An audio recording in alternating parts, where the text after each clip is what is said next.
আসসালামু আলাইকুম ভাই বোনেরা, আশা করি আপনারা সবাই ভালো আছেন। আসসালামু আলাইকুম, কেমন আছেন আপনারা সবাই? তা আলহামদুলিল্লাহ, আল্লাহ তাআলা আমাদেরকে যে হালে রাখছে তাতে আমরা অনেক তাকে জন্য শুকরিয়া আদায় করি। আলহামদুলিল্লাহ। মা মারা গেছে আজকে হলো 13 দিন। হ্যাঁ 25 দিন। 25 দিন, 17 আর 11 আর 13, 14, 25 দিন। তা আমি আর দিনভাবে হিসাব করি না, কারণ এখন থেকে প্রতিটা দিনই আমার কাছে মানে অন্যরকম। যে দিনটা এই জন্যই হিসাব করতেছে যে 40-40-এর সময় একটা মিলাদ মাহফিল বা একটা দোয়া দরুদ মার জন্য। তো সবাই আসলে অনেক কিছু আমরা যাই না করি, অনেক কিছু না যাই না হয়ে যায়। তা করবো না, যেটা ভুল সেটা করব না। তো আমি যে জন্য আজকে ক্যামেরার সামনে আসলাম, যে মা তো আর ফিরে আসবে না, কারণ মৃত ব্যক্তি আর ফিরে আসে না। সেটা আমার জন্য না, সেটা যত যারা চলে গেছে কেউ আর ফিরে আসে না। আর ওটা তারে নিয়ে করা, এগুলো শিরকের মধ্যে পড়ে। তা এখন যেটা করতে হবে সবসময় সেটা হলো আমাদের তার জন্য দোয়া, দান, সদকা, যেটা তার কবুল হয়। তারপরেও সেটা সবাই করলে হবে না, সেটা তার সন্তানদের করতে হবে, নিকট আত্মীয়দের করতে হবে। এটা যদি আমি এখন 20 জন মৌলবি আনায় যদি প্রতিদিন 20 খতম করেও দিই, তার জন্য কোনো উপকারে আসবে না মৃত ব্যক্তির জন্য। বিষয়টি হলো এরকম। তো যাই হোক, ইসলামের সম্বন্ধে জ্ঞান খুব অল্প, শিখতেছি, নতুন করে শিখতেছি বলতে গেলে হয়। হ্যাঁ, তো আজকে অনেক দিন ধরে ব্লগ দিতেছি, কারণ এটা আমাদের নেশা না, একটা পেশার মতো। আর আপনারা প্রতিদিনে আমার ব্লগে বলতেন যে ভাইয়া ভাবি কই, ভাবি কি ব্লগ আর দিবে না, ভাবিকে মিস করি। হ্যাঁ, তো ভাবির মনটাও কিন্তু বেশি ভালো না, সেটা বিভিন্ন কারণে। যে সে একটা ছেলের বউ, হ্যাঁ, সে একটা ছেলের বউ, তাকে অনেক দিকে খেয়াল রাখতে হইতো। আর তিশা কিন্তু মার খুব কাছের এবং প্রিয় একজন ছিল। হ্যাঁ, মা অনেক প্রিয় ছিল, কারণ মা আমার নিজের কানে শোনা, কারণ আমি তো আমার মৃত মা নিয়ে এখন মিথ্যতা বলবো না। আমার নিজের কানে শোনা কিছু কিছু সময় মা এটাও বলছে যে তিশা আমার সবচেয়ে কাছের মানুষ। হ্যাঁ, তিশায় আমার ভালোবাসা এরকম, মানে আবেগপ্রবণ হয়ে মানুষ অনেক সময় অনেক বলে না। তো তখন কখন আবেগপ্রবণ হয়, যখন তার ভালো লাগে। আমাকে যে মনে করেন যে আমি মনে করেন একটা বাইরের মানুষের কথাই বললি, যে যখন আমার কাছের মানুষের থেকে বাইরের মানুষজন আমাকে একটা বিষয়ে সাপোর্ট করবে, তখন কিন্তু আমি আমার ওই আবেগটা প্রকাশ করব যে ওই আমার কাছের ভাই। এরকম বিষয়গুলা। তো আপনারা যেমন ভালোবাসেন আমাদেরকে, তেমনি কিছু মানুষ আমাদেরকে কষ্ট দেন, ঘৃণা করেন, বা যা কষ্ট দেন, ইচ্ছাকৃত হোক অনিচ্ছাকৃত হোক। আমি তিশার ক্ষেত্রে এই জিনিসটা একটু বেশি খেয়াল করলাম, যে আপনারা ওকে একটু কষ্টটা বেশি দিতেই পছন্দ করেন। সেটার কারণটা আসলে আমি অনেক ভাইবা চিন্তা মানে জানি না, যে আমি যেটা ভাবছি কারণটা কি সেটার কারণে নাকি না অন্য কোনো কারণে। তো বলে ফেলি যে আমার শ্বশুর শাশুড়ির বাড়ির অর্থনৈতিক অবস্থা একটু দুর্বল।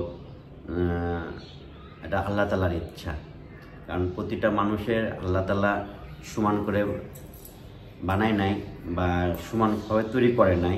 আল্লাহ তাআলা যেমন কাউকে লম্বা করছে, কাউকে খাটো করছে, কাউকে মিডিয়াম করছে, কাউকে সুন্দর করছে, কাউকে কালো করছে, ঠিক তেমনিভাবে আল্লাহ তাআলা কাউকে 100 কোটি টাকার মালিক বানাইছে, কাউকে কোটি টাকার মালিক বানাইছে, কাউকে লাখো কোটি টাকা, কাউকে 1000 টাকার মালিক বানাইছে, আবার কারোর দিন শেষে 1 টাকাও থাকে না।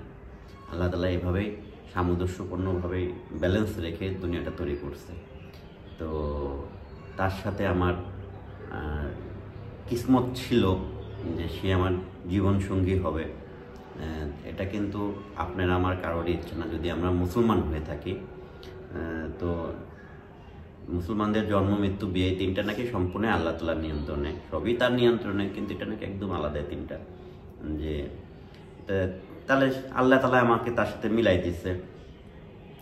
এক্ষেত্রে আমরা যে আহামরি ধনী বা তা না, কিন্তু আমরা একটা মধ্যবিত্ত সংসার আমাদের।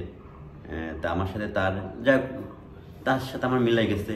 এখন তিশাদের যে ফ্যামিলি থেকে ও উঠে এ পর্যন্ত আসছে, এটাই কি আপনাদের মানে বেশি হিংসার কারণ? ব্যক্তি যে একটা রোশানল করেন, হ্যাঁ, এই যে পার্সোনাল যে অ্যাটাক, যে আপনারা পদ্মার চরের বলেন, বা এই যে মানে ওদের যে পরিবেশটা, ওখান থেকে কি এখানকার পরিবেশটা বেশি বেটার, ও এটাতে এভাবে বিচরণ করে, যার কারণে কি আপনারা মানে ওকে বেশি আক্রমণাত্মক কথাবার্তা বলেন, যেটাতে ও বেশি কষ্ট পায়, ছোট হয়? মানে বেশিরভাগ ক্ষেত্রে আপনারা কথাগুলো এভাবে বলেন যাতে ও ছোট হয়, ছোট করার জন্য। তো যেমন কিছু কথা যেগুলো আসলে আপনারা তো সামনাসামনি বলতে পারেন না, কারণ সামনাসামনি আপনারা থাকেন। আমি একদিনে কিন্তু একটা কথা বলছি যে যারা আমাদেরকে বাজে কথা বলেন তারা কিন্তু আমাদের কেউই আপন না, আবার আপন হতেও পারে। দেখা যাচ্ছে কে কে আইডি দিয়ে চালাইতেছে সেটা তো আমরা জানি না, কিন্তু আপনি মনের অজান্তে একটা কথা লিখে ফেলতেছেন। হ্যাঁ, সেটা আপনি ওই দুষ্টামি করে হোক, মনে হিংসা নিয়ে হোক, কিন্তু জিনিসটা কিন্তু আপনি ভিতরেরটা কিন্তু প্রকাশ পাচ্ছে লেখার মধ্যে। এটা কিন্তু একটা অনেক বড় আপনি গুনাহ করে ফেলতেছেন অজান্তেই। এখানে আপনি কি স্বার্থ? কোনো স্বার্থ নাই। কারণ আমি আগে বলছি যে এটা আপনি আমার কেউ না, আপনি আমার কেউ হলেও আপনি আমাকে আঘাত করতেছেন, আমি আঘাত পাইতেছি না, এটা আমিও মজা করে নিতেছি। তো সবাই কিন্তু মজা করে নিতে পারে না। দেখা যায় এটা আমি মজা করে নিতে পারতেছি, সে হয়তো মজা করে নিতে পারতেছে না, বা আরেকজন মজা করে নিতে পারতেছে না, তার মেন্টালিটি লাগতেছে। হ্যাঁ, যেমন মা মারা গেছে, আপনারা বলতেছেন যে তিশার তো পদ্মা চরের এখন তো মহাসুখ, এখন হলো সে আরামায় সেই করতে পারবে এরকম। তারপর আমার শাশুড়িরা আসছিল মা চলে যাওয়ার পরে, তখন স্বাভাবিক তা আত্মীয় স্বজন আসবে না, তখন আপনারা এমন এমন কমেন্ট করছেন যে এখন বোন তারপর মা বাবা নিয়ে এখন মানে কি উল্লাস করতে পারবে। হ্যাঁ, এরকম। আসলে কি বলবো যে এত ছোট মনের আপনারা। এটা তো একটা যদি রিক্সাওয়ালারও হয়, যদি একটা দুটা রিক্সাওয়ালা ফ্যামিলিতেও যদি এরকম ঘটনা ঘটে, তো এমনিও তো এসা 7 দিন 10 দিন থাকে মা বাবা। তা আমি আমার শাশুড়িকে বলতেছিলাম যে আম্মা সবাই গেলেও আপনি যায়েন না, কারণ আপনি বিশ্বাস করবেন না যে তিশার যে অবস্থা হয়েছিল, ওইদিকে আমার বোনের অবস্থা, যে আমার বোনকে দেখে আমার মনে হইতেছিল যে আমার বোন মনে হয় পাগল হয়ে যাবে, আর এদিকে তিশার অবস্থা দেখেও আমার সেম এরকম মনে হইতেছিল যে তিশাও মনে হয় স্বাভাবিক হইতে পারবে না। আসলে এখনও কিন্তু স্বাভাবিক হয়েছে কিনা আমি ঠিক জানি না, কারণ প্রতিদিন সকালবেলা ঘুম থেকে উঠে আমি নামাজ পড়ে মার কবর জিয়ারত করে যখন আসতাম, রোজার আগের কথা বলতেছি, আসার পরে দেখতাম যে ও আরেক রাস্তা দিয়ে পাশের বাসার থেকে কোনো চাচিকে ডাক দিয়ে বা ইতি পাপিয়াদের ডাক দিয়ে চলে যাইতেছে মার কবর দেখতে। হ্যাঁ, আমি বলতাম যে তোমার যাওয়ার দরকার নাই, কারণ কবরটা এমন জায়গায় হয়েছে মার যে আমাদের গুরুস্থানের ওয়ালটা আর আমাদের নিজস্ব সম্পত্তি, মানে শুধু মাঝখানে ওয়ালটা। হ্যাঁ, আমরা এখানে এ পাশ থেকে মার কবর দেখা যায়, এভাবে দাঁড়ানো যায়, কবরটা এভাবে দেওয়া হয়েছে। তো দেখি দৌড় মারতো, তা আমি হয়তো বাধা দিতাম, আবার অনেক সময় বাধা দিতাম না, যে ওর হয়তো মনে একটা শান্তি মিলতেছে ওখানে। যে ও বলতেছে যে কারণ ওই যে কবর আমাদের গুরুস্থানটা যেখানে আপনারা দেখছেন, ওটা আমাদের সম্পূর্ণ নানির গোষ্ঠী। তো ওখানে গেলে মাকে নিয়ে সবাই কথা বলতো যে তোমার শাশুড়ি এরকম ছিল, ওর নাকি সেটা শুনতে খুব ভালো লাগতো। হ্যাঁ, ও বলতো যে আমি শান্তি পাই। তা আমি আর এই জন্য বেশি বাধা দিতাম না, কিন্তু ওই দিকটা একটু রাস্তাঘাট পার হওয়ার সময় ওই সকালবেলা খুব বিজি থাকে, এই জন্য আমার একটু ভয় লাগতো। তো এই যে মানে আমার শাশুড়ি, যেটা পরে আমার শাশুড়িকে বললাম যে আপনি যায়েন না, আসলে কথা একদিক থেকে আরেক দিকে চলে যায়। তো শাশুড়ি তখন বললো যে না আমি যাই, দেখা যাচ্ছে মিম যাবে, মিমও মা হবে, তো ওখানে খুকিরা আছে, মিম ওরা কাজে ব্যস্ত, যদি খুকিটা কাজে ব্যস্ত না থাকতো তাহলে হয়তো মিমের দিকে একটু খেয়াল রাখতে পারতো। ওইভাবে এমনিও খেয়াল রাখে, তো আমি না গেলে ওর কষ্ট হবে। তা আমি তখন মনে মনে একটু বিরক্তই হলাম। আমি ওকে বললাম যে আসলে তুমি তোমার মার মেয়ে না, ওরাই মেয়ে। তখন ও আমাকে বললো আসলে মা থাকবে না, যে কিছু এমন ব্লগ হয়েছে যে আমার শ্বশুরবাড়ির মানুষ আমার এখানে আসছে হলো ধ্বংস করার জন্য, খেয়ে ধ্বংস করার জন্য। তো আসলে এটা যদি আমিও দেখি আমার মেয়ের বাড়িতে যাওয়ার পরে যে এরকম যদি কোনো কমেন্ট বা এরকম কোনো ভিডিও যে আমি আমার মেয়ের ফ্যামিলি খাওয়ার ধ্বংস করার জন্য গেছি, তাহলে আমিও কতটুকু সময় থাকবো বা কিভাবে নিব এটা আমি নিজেও এখন বলতে পারবো না।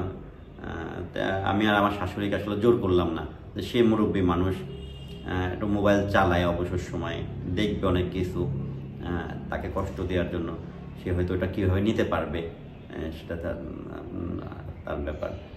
তো এই যে মানে আসলে আমরা একটা মুখ দিয়ে একটা কথা বলে ফেলি, এটা যে কতটুকু ও লাগতেছে আরেকজনের উপরে বা তার গায়ে যায়, সেটা কিন্তু আমরা ভুলেও কখনো ভাবি না। এটা আমাদের বলার দরকার, বলে ফেললাম, হ্যাঁ, এতে আমরা আনন্দ পাই। এটা এক ধরনের সাইকো তারা এগুলো করে, যারা মানসিক অশান্তিতে থাকে। আমি তাদের জন্য আল্লাহ তাআলার কাছে দুই হাত তুলে প্রার্থনা করি যে আল্লাহ তাআলা তুমি তাদের মানসিকতা আরও ভালো করে দাও, তাদের যদি কোনো দুশ্চিন্তা বা তারা যদি কোনো পেরেশানির মধ্যে থাকে সেগুলো দূর করে দাও, তাদেরকে ভালো রাখো।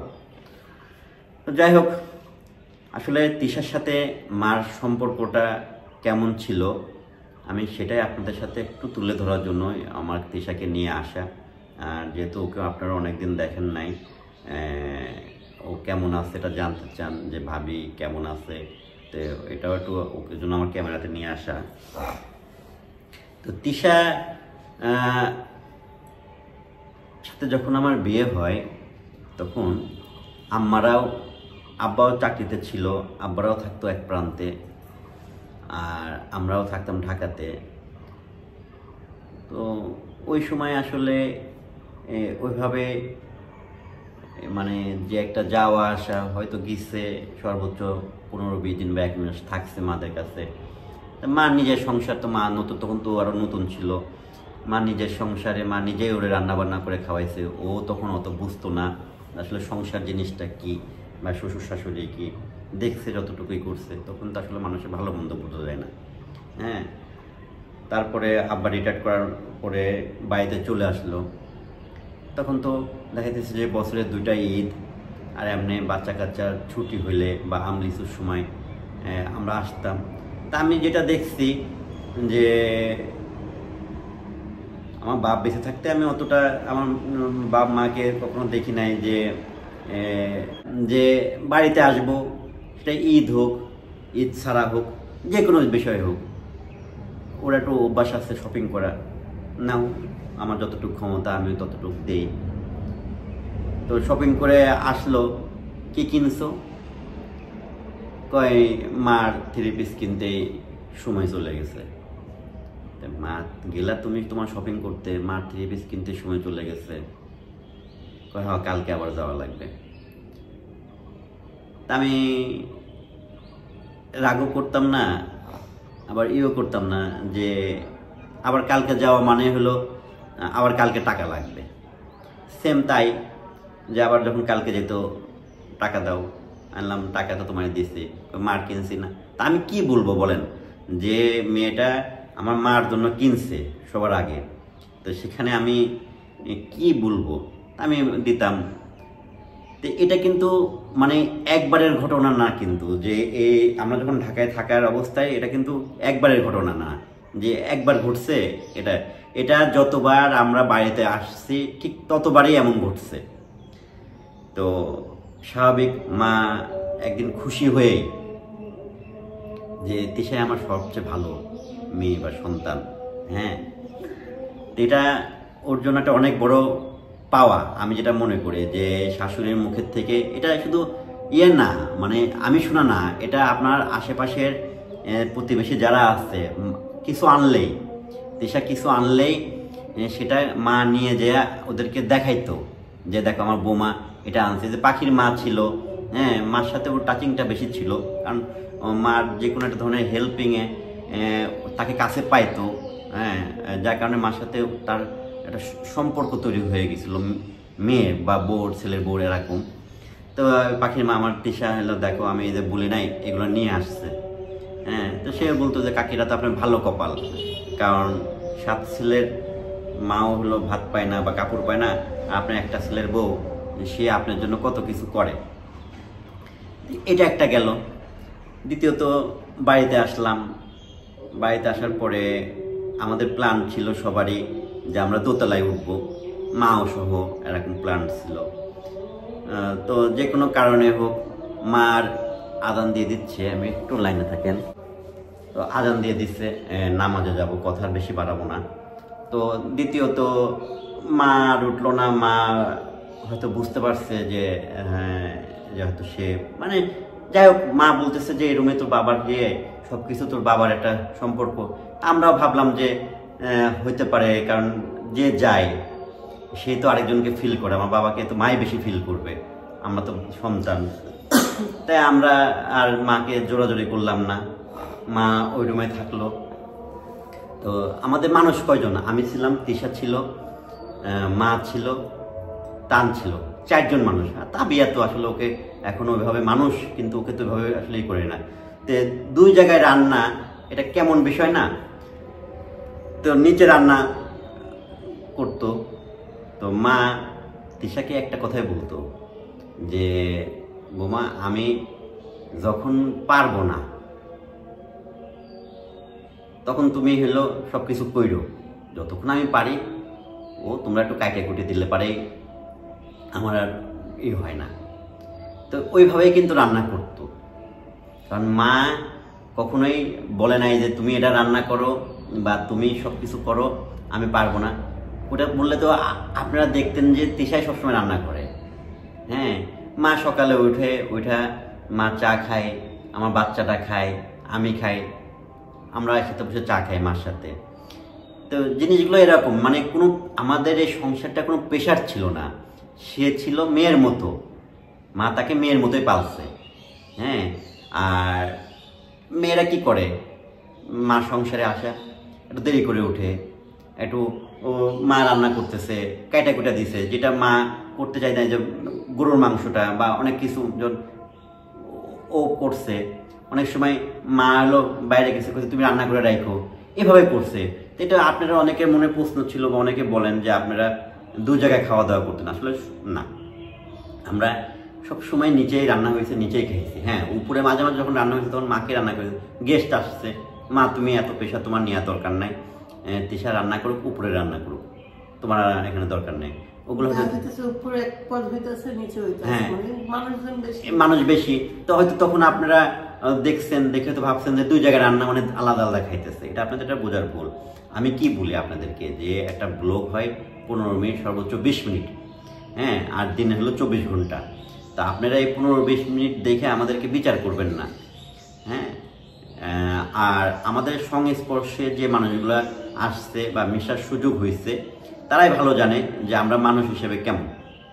আমরা মানুষকে সবসময় ভালোবাসি। আমরা যখন ঢাকায় ছিলাম তখনই তো আপনারা দেখছেন যে আমাদের বাসা কিন্তু আপনাদের জন্য, মানে আপনাদের বলতে যারা ভিউয়ার্স বা যারা ব্লগিং করে তাদের জন্য কিন্তু সবসময় এটা উন্মুক্ত ছিল, যে কোনো সাহায্যে দেখতে কোনো ভিউয়ার্স আমাদেরকে দেখতে দেখতে একটা ভালোবাসা জন্মে গেছে, আমাদের সাথে দেখা করতে আসছে, হ্যাঁ ইটস ওকে আসেন। হ্যাঁ কোনো ব্লগার ব্লগিং করে চ্যানেলটা উঠতেছে না, আমাদের বাসায় আসছে একটু সাহায্য নেওয়ার জন্য, হ্যাঁ আসেন। আমরা কিন্তু কখনো না করি না। আমাদেরকে অনেকে অনেক কথা বলছে যে আসলে আপনাদেরকে একটু ভয় লাগে না ঢাকা শহর, কার মনে কি থাকে কি হয়। আমরা বলছি যে সর্বোচ্চ কি করবে, আমাদেরকে না মেরে হয়ে যাবে, এর বেশি তার ক্ষতি করতে পারবে না। তো আমরা ওই প্রকৃতির মন মানসিকতার মানুষ, বিশেষ করে আমার ওয়াইফ, হ্যাঁ তার মনটা হলো খুবই নরম, আর তার মনটা খুব নরম বিধায় সে আপনারা তাকে কষ্ট দেন, সেও কষ্ট পায়। তা আমি তাকে সবসময় এই সাপোর্টটা দিতে, তুমি কাকে বলতেছো, তোমাকে তুমি কি তাদেরকে চিনো, আমাকেও বলেন, কিন্তু আমার ওগুলো আসলে আমি বুঝি যেগুলো আমাকে মেন্টালিটিভাবে আপনারা এটা হেনস্থ করার, ছোট করার ট্রাই করেন, সেক্ষেত্রে আপনারা সফল হতে পারেন না।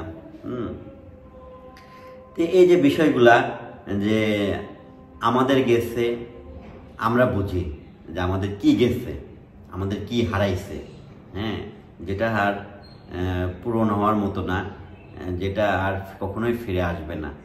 হ্যাঁ, তা আমরা সবসময় দোয়া করি আমার মার জন্য, যে আমার মাকে আল্লাহ তাআলা জান্নাতের সর্বোচ্চ স্থান দান করুক। এবং আপনারাও অনেক ভালোবাসেন, আপনাদেরও অনেক ভালোবাসা মার জন্য, আপনারাও দোয়া করবেন একটু মার জন্য।